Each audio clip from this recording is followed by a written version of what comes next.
karena sebenarnya difungsikan sebagai pengawet alaminya. Jadi dirasnya belakangan, mantap kalau gulanya kebanyakan nanti di freezer gumpalnya terlalu padat, kalau kurang awetnya kurang. Jadi ini dulu diperkenalkan dulu ini. Jamu apa namanya? Beras kencur.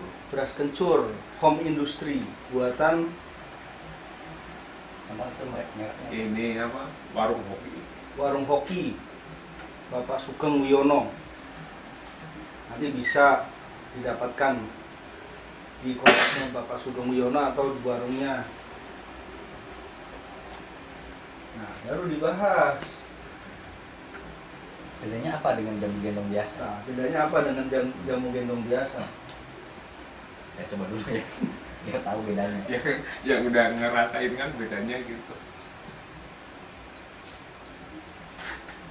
Ini kencur ya? Kencur. Kalau kunyit? Kunyit asam. Oh ini mah dua-duanya kencur? Kan beras kencur jahe. Enggak, maksudnya ini 2 botol? Sama. Kalau kunyit asam yang mana nih? Nyisain manggalnya. Oke guys, ini beras dan kencur. Terus jahe ya? Jahe, oh ada jahenya juga. Ada jahenya ya? Ada. Ini dibuat tanggal 6. Coba sok tanggal 6, makanya kita suka sampling sendiri. Kunyit Sampai ini. berapa kunyit asam. Asam. Belas. Ini kunyit dibuat tanggal 6 Agustus tahun 2020. Sebelum Masehi. Masih. Jadi ini termasuk kunyit asam purba. Kita coba. Warnanya kuning kemerah-merahan guys.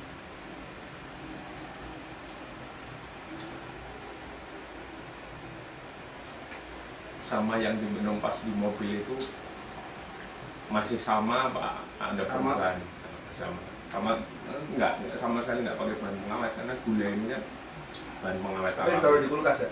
Di kulkas, di spray kulkas pokoknya ini kuat sampai 2 minggu 3 minggu. Kalau di suhu ruangan bisa 48 jam tanpa ada perubahan rasa warna. Jadi kalau ditanya gimana, saya hanya bisa ngasih komentar sebagai bukan penikmat jamu, enak itu aja udah. Ini ada rasa pahitnya dari jahe atau Jahe. dari jahe? Jahe sama, jadi pahitnya tuh pahit unik jahe sama beras yang disangrai. Jadi kita mau munculin sesuatu yang sama-sama jamu tapi ada bedanya lah. Dari Kalau proses. yang gendong mah nggak pakai jahe kan ya? Pakai. Pakai juga. Kalau yang gendong pakai gendongan. Jahenya sedikit. Oh berarti sebetulnya Terus? pakai juga emang. Orang Jahe. janda herang gitu. Yang dagangnya juga pakai gendongan. Kadang jahenya ada kan jahe banyak, ada jahe baja, jahe besar, jahe merah. Kadang biasa pakai yang jahe, kalau nggak jahe merah, jahe merah, jahe yang pedes, rasa meskipun dikit tapi rasa emang lebih bagus. Kayak kencur ya kita pilih yang benar-benar kencur tua karena ngaruh sih, belum tahu. Ini kerasa banget jahenya nih. Makanya jahe merah. Jadi ini kalau ditanya sama Mbah Google, khasiat beras kencur. Kalau yang Pak Sugeng tahu apa? Khasiat beras kencur itu mana udah kita udah buatin ini apa deskripsinya. Ini alternatif aja sebagai minuman kesehatan. Kencur juga pencernaan bagus, ini banyak fungsi. Keringat pembersihan sebagai toksin alami lah, toksin alami. Cuman proses untuk toksin ini kan banyak sekali. Nah kencur ini salah satu digunakan untuk toksin, membuang toksin secara alami. Tapi keringat biasanya kan kalau orang yang keringatnya bau atau misalkan ada masalah dengan bau badan, biasanya kan dianjurin banyak minum kencur itu kencur. Ini bisa apa? Kan pas lagi batuknya nggak flu, jadi diminum rada enak. Dan juga batuk mengeluarkan dahak. Kalau kencur tuh yang kayak kunyitnya ya? Kencur. Ya, Kayak kunyit ya? jenisnya kayak Bentuknya kan? Bah ini nih Ini kebiasaan dengan anekdot minum kencur. Masih oke. Nah guys, yang stres banyakin minum kencur. Banyakin main kesini.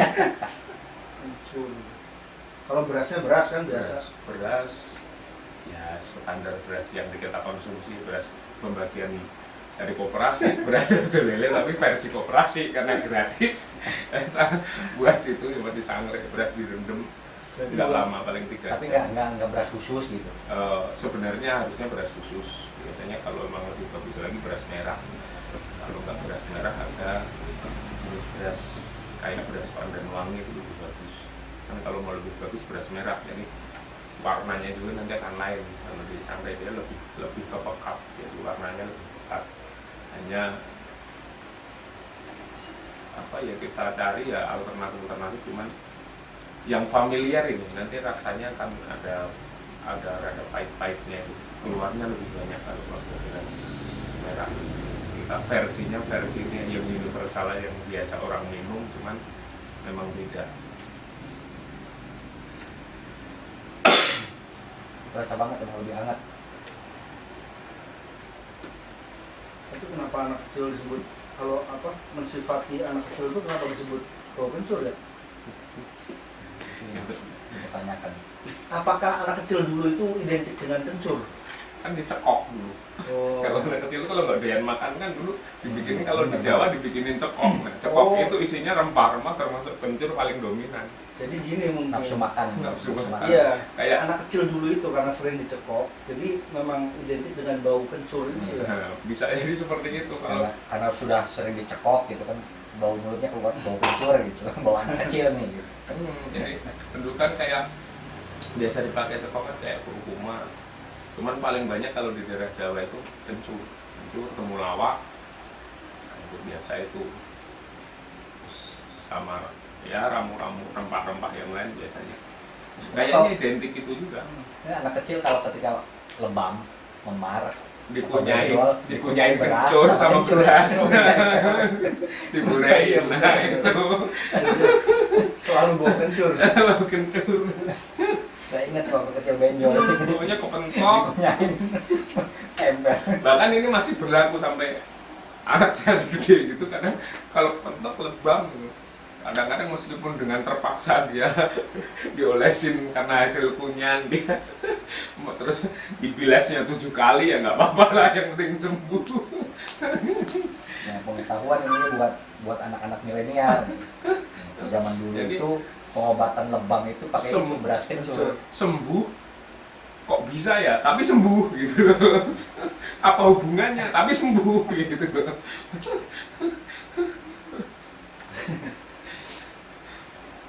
Kalau ini juga kan, kalau seperti lebam, kesleo itu kan beras kencur. Ya.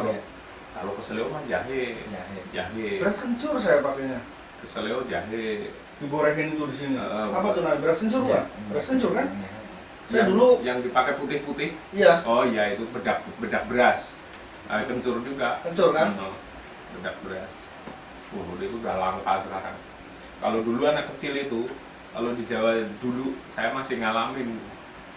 Ya adik-adik saya kayak adik saya tuh masih ngalamin. Anak kecil tuh kalau siang-siang bikin tuh kencur beras, ditumbuk, dicetakin bulet-bulet gini. Udah kering, nanti dikasih air, encer lagi tuh kayak lulur. Kalau siang suka, kalau biang keringat apa itu suka pakai gitu dulu. Kalau sekarang kan udah ada yang kayak kaladin, yang pendingin. Kalau dulu mah pakainya itu beras kencur, cuman dia dipadetin lagi, ditumbuk beras sama itu cuman dipadetin jadi kayak bulet-bulet pipih ini, seukuran koin 500-an tuh, jadi kering putih, dijemur dikeringin. Nah nanti kalau siang panas keringetan nggak keluar, bintik-bintik merah dikasih ini. Ada kan jenis macam makanan juga yang kayak gitu. Dulu mah beras kencur buat kecil bikin sendiri deh ya. Iya, bikin sendiri. Itu beras, kemudian dicampur kencur kayak Nah, terus gitu. ditumbuk pakai yang kesung. Campur apa namanya? Air. Kalau gitu lebih ya. praktis lagi, kencur ditumbuk sama tepung beras. Kalau sekarang ribet numbuk berasnya, prosesnya kelamaan ya itu kan. Kalau dulu mah nggak ditumbuk, langsung sama orang tua dibantu. dikunyah. Iya benar kayak gitu. Oh benar, kunyah saya juga dulu. Kunyah yang Ya. pakai diborengin di sini. Jadi yang bikin nempel kalau dicampur air kemungkinan kan nggak nempel. Itu kalau dicampur ludah jadi nempel. Sebenarnya yang mujarab tuh kayaknya Ludahnya. karena itu Ludah orang tua ludahnya. ya. Tapi bentar nih, ini pakai ludah. Oh enggak guys, ini mah enggak. Ini buat konsumsi. Iya benar, yang mujarabnya karena ludah orang tua itu. Kalau orang dulu itu kan sebenarnya apa hubungannya dikasih sesuatu yang sebenarnya nggak nyambung tapi sembuh, kok bisa ya tapi sembuh gitu loh, kok gitu tapi sembuh. Kadang-kadang mikir apa hubungannya gitu. Sakitnya apa, dikasih apa hubungannya, tapi sembuh gitu. Ya sekarang kalau kayak dulu kepercayaan, kalau main ke museum kesehatan pasti ada kurungan ayam. Sampai sekarang sok main ke museum kesehatan ya, museum dinas kesehatan itu ada kurungan ayam. Kalau dulu anak suka rewel panas itu ditaruhin dalam kurungan ayam itu Iya. sembuh. Makanya itu mungkin saya di museum kesehatan ada tuh kurungan ayam, boleh dicek nih museum kesehatan. Coba kalau itu dianalisa. Kalau tadi kan kencur karena ludah, berkah ludah orang tuanya. Nah, kalau kurungan ayam, ini hubungannya sama apa ini? Tuh. Kayaknya bau tai kotor ayam. Bener, saya harus dicek di museum kesehatan. Kurungan ayam di museum kesehatan ya. Aku pernah dulu ke museum itu. Nah, dulu inget nggak ada penyakit kalau anak-anak tuh penyakit apa sih? Rabun ayam. Kalau di sini sebutnya kotoken. Jadi kalau tiap malam tuh Penglihatan Penglihatan. kurangnya. kurang. Karena sebelumnya itu dikurung pakai kurungan ayam. Kayaknya mah ini apa namanya? Karena dulu orang tua dulu mungkin tidak punya apa informasi yang cukup tentang penyakit itu, anak dan sebagainya. Cuman karena kesungguhan ijtihad lah, bahasanya ijtihad. Salah satunya itu yang mereka tahu itu yaitu pakai kurungan ayam. Tapi kurungan ayam itu jadi doa. Iya. Mantap guys, kuning asemnya. Kuning asem. Ini biar langsing nih. Terbuktikan saya langsing. Jadi emang beda-beda tipis sih. Langsing diet alam itu diet pikiran gitu. Saya susah bedain kalau apa model rempah-rempah gini, model tanaman obat-obatan, kunir, kunyit, apalagi tuh, kunir, kunyit, lengkoas, itu masuk kencur. Kalau jahe bisa lah karena baunya. Kalau yang lain, Di museum kesehatan tuh ada kurungan ayam. itu anaknya yang dikurung. Ya dibikin replika kurungan ayam gitu. Saya main di museum Oh kesehatan anaknya yang dikurung gitu. Anak yang kondisi sering rewel panas itu ditaruh dikurungin pakai kurungan ayam kan ada bulatnya ini. Dulu kalau kena sinar matahari bisa fokus gitu. Nggak ngerti lah sebenarnya kan apa hubungannya. Tapi kok sembuh gitu loh. Tapi kok sembuh. Kan ini kurungan ayam ini yang sama sekali di luar logika, di luar pakem kesehatan lah. Tapi kok ya diakuin nggak diakuin, tapi ini ada gitu di museum kesehatan kurungan ayam itu.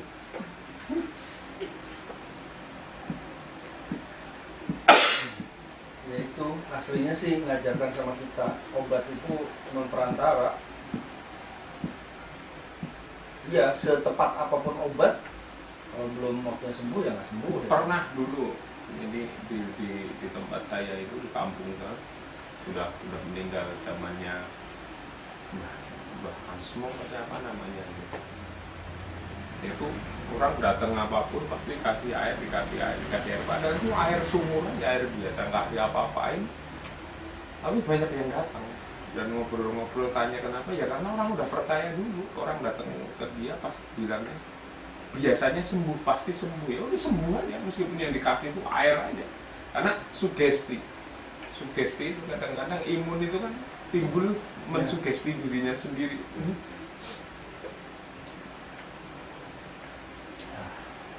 Segar gaya.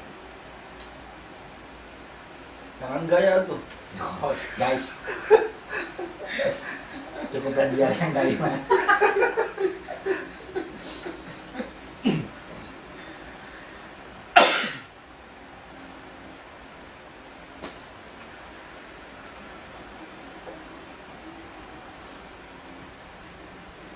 Harusnya bisa mengembalikan back to nature. Ini semua produk-produk alam,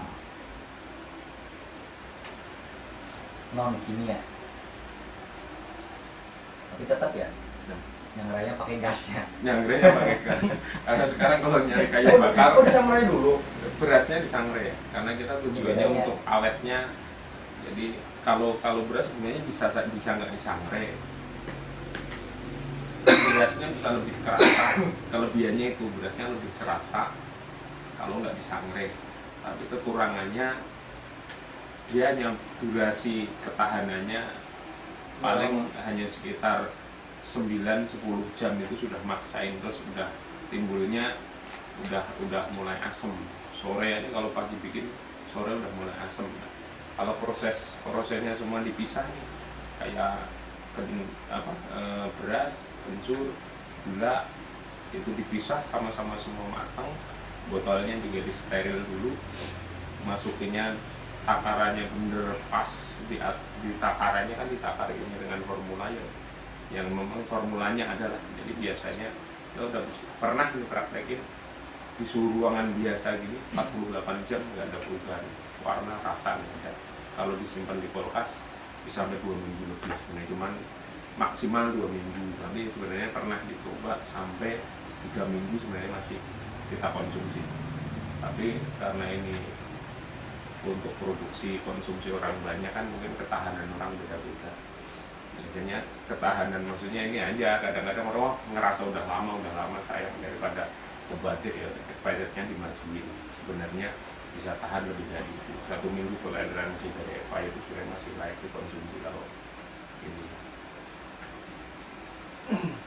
Kalau belum berubah rasanya gitu ya. Kalau patokannya ya itu ada, kalau Ya udah, ada rasa. luar saya itu patokannya kalau memang kita nggak diuji secara klinis ada warna, aroma, rasa. Iya, kayak Salah satu itu sudah terindikasi, berarti sudah terkontaminasi, entah itu dengan suhu ruangan atau misalkan dengan keadaan sekitar, artinya memang udah bisa dicirikan kalau memang ada perubahan dari 3 itu, aroma, rasa, warna, berarti sebaiknya tidak dikonsumsi. Tapi kalau selama memang aroma, rasa, warna tidak ada berubah, sebenarnya masih layak untuk dikonsumsi. Ini kayak saya sering lupa, jadi saya sering nyobain terus gitu supaya nggak lupa. Jadi itu guys, bedanya dengan beras kencur yang ada di keseharian dan gendong, ini dari proses, ada proses yang beda dengan disangrai. Ini yang saya rasakan legit, manis, ada pahitnya, hangat, komplit. Terus ini juga ada ramuan rahasia di majlis Ranggon Al-Akwan. Ada campur doanya juga ini. Ada apa? Atau sudah ada. ini coba saya coba campur, nggak Di apa-apa kan mix ini nggak kalau apa-apa, campur? di mix kalau biasa di mix lebih enak. Jadi kayak apa? Kalau turun jamu itu juga dicampur-campur kan? Di mix nggak apa-apa. Ini sebenarnya saran diminum dingin ataupun panas sebenarnya lebih menyegarkan dingin, tapi kan nggak semua orang suka dingin dan bisa menerima dingin. Malah enak di mix. Ya, jadi unik rasanya. Apalagi kalau lebih banyak lagi, karena kita suka bikin yang dikonsumsi sendiri itu semua rempah masuk, dari jahe, kunyit, temulawak, serai, Temulawak, seri mulat, kapulaga, apa itu soda. Pak sekawan. Itu enak. Kita biasa buat konsumsi sendiri, cuman kalau dikomersilkan bisa, cuman untuk ngejar ke harga yang lebih ini sebenarnya belum diproduksi karena pertimbangannya masih terdekat.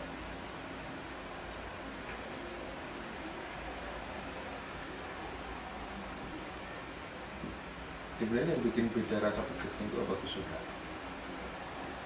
Apa tuh soda? Oh, ini ada habatus sodanya. Jadi ini namanya apa? Nusantara Arab. Arab Nusantara. Jadi untuk salah satu lagi tadi tambahan ini ada habatus saudahnya. Saudah. Habatus saudah. Mahabah saudah. Sebenarnya bikin jamu itu paling gampang bikin itu pahitan. Paling gampang. Brontowali itu. Brontowali kan namanya? Iya, brontowali. Cuman satu rempah, pahitnya nggak ketulungan. Broto itu artinya apa, broto? Apa ya broto itu? Brotowali. Broto itu apa, pahit? Pak Broto gitu kan. Wali itu kan berarti kan atas, itu paling apa, pahitnya paling atas itu. Brotowali. Kita tanya arti broto. Broto.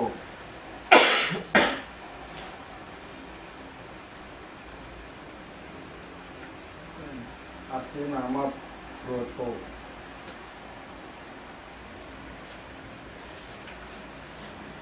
Subroto. Setia. Jadi Brotowali itu ya Setia dengan kepahitannya. Karena brontowali itu mau dikasih komposisi yang sama, misalkan 1:1 atau 1:2, tetap yang dominan pahitnya. Kecuali 1:10, kalau itu mulai pudar, tapi aroma pahitnya tetap ada kesan. jadi Brotowali itu setia kepada Wali Songo, warisan Wali Songo. Pahit, getir, terus. Tapi menyehatkan. Saya dulu pernah waktu SMP kan kena cacar. Sakit cacar. Saya sakit cacarnya kan parah banget, sampai ke kepala, kaki, berdiri aja susah, tidur miring gua sakit. Nah itu terus sama ibu saya itu suruh minum itu Brotowali itu, pahit sih, tapi emang cepet sembuh itu, cepet kering itu. Itu kalau sebenarnya kayak di Jawa dulu, kayak saya dulu, orang tua kan memang produksi jamu ini, jualannya jamu, bahkan keluarga saya itu hidup dari jamu. Ibu kan memang dari jamu, udah dari saya kecil memang udah jualannya jamu. Rempah-rempah gini sebenarnya udah nggak asing, karena emang dari kecil udah kamu ini dari termasuk di kampung sebelum jualan tuh kayak Brotowali sama bener. Orang yang punya alergi, misalkan alergi makan sesuatu, biasanya gatal, misalkan orang alergi ikan, alergi daging, rajin aja minum itu. Cuman Brotowali itu nggak boleh dikonsumsi berlebihan. Aku harus diatur takaran konsumsinya, karena ginjal itu untuk menetralisir tingkat pahitnya itu dia butuh jeda. Sebenarnya juga dia menyehatkan, tapi kalau ya semua ada dosisnya, kayak obat aja kalau diminum berlebihan juga nggak bagus. Sama kayak Brotowali juga, kalau saking pengennya sembuh akhirnya dia minumnya melebihi dengan yang tidak semestinya atau overdosis, ya ada efek yang ditimbulkan, jadi bukan sehat. Jadi guys, kalau ada yang mau pesen banyak bisa ke Ranggon Al-Aqwan ya. Tapi banyak, kalau pesanan satu kesini aja.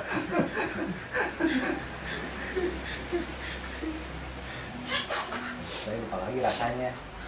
Jadi saya cicing lagi. Udah masih disiapin 2 botol lagi kok.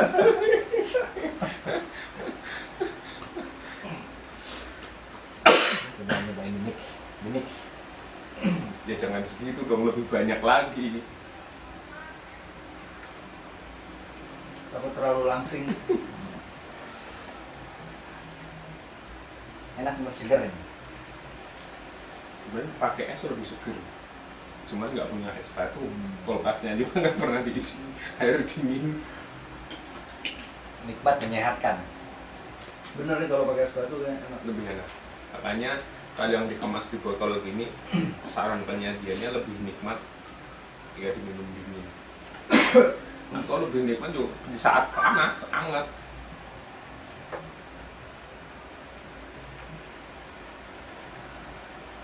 Cuman kadang gitu, minum dingin itu juga ada efeknya. Jadi tubuh itu di saat menerima asupan makan dingin, sebenarnya ginjal itu paling alergi dengan paling sensitif dengan minuman yang suhunya di bawah normal, di bawah suhu ruangan. Misalkan dia terlalu dingin, jadi air dingin masuk ke tubuh ini, dia limfa akan memanaskan baru masuk di, artinya memanaskan itu dia mengambil energinya dari ginjal. Ada sel-sel energi yang dari ginjal yang diambil untuk memanaskan, menormalkan suhu dalam perut ini. Akhirnya kenapa orang yang sering minum dingin sering bermasalah dengan ginjalnya. Sebenarnya itu dia kerja ginjal itu lebih ekstra daripada kita minum hangat.